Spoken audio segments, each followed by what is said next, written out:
Yap. Ajuni ko SA. Safama ni ko Yakaare Fouta. Sur Bandé. Tino fewnum wata ibim.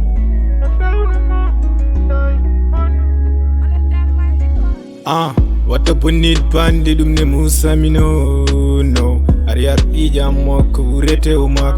Ala ko welan made ngurdam mada. Ko nyamete ko yartene wayni hewde. Ala ko cubida e ngurdam ma. So wana wurde nguru Bandé. Jagu bando wana Bandé. Sa fami podde men nono. Moni kala ne onyi.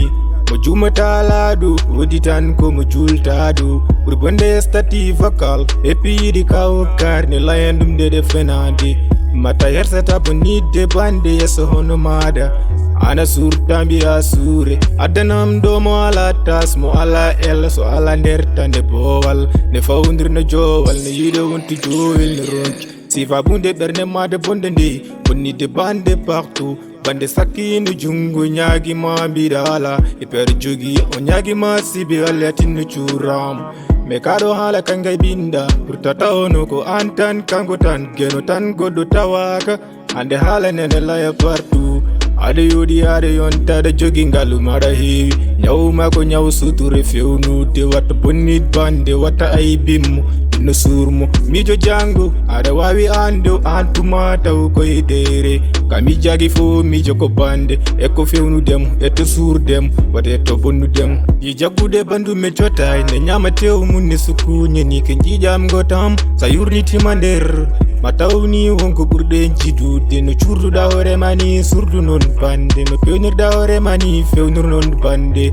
jagalde gandu bifo pami fo nantumme fo ada bonde indam wirtima mi salminanim bade ka joma killa foti don jertade ko kala tawto ko moni gane layanami dam gurna mai sene yodi fadani asansu system bro yo alla waden surobe tawken suribe yo alla waden surobe tawken suribe no yo alla waden surobe tawken suribe no kidum kala churo peono mo wana bono yep ak jeune manik Allah bari nen jam tuturu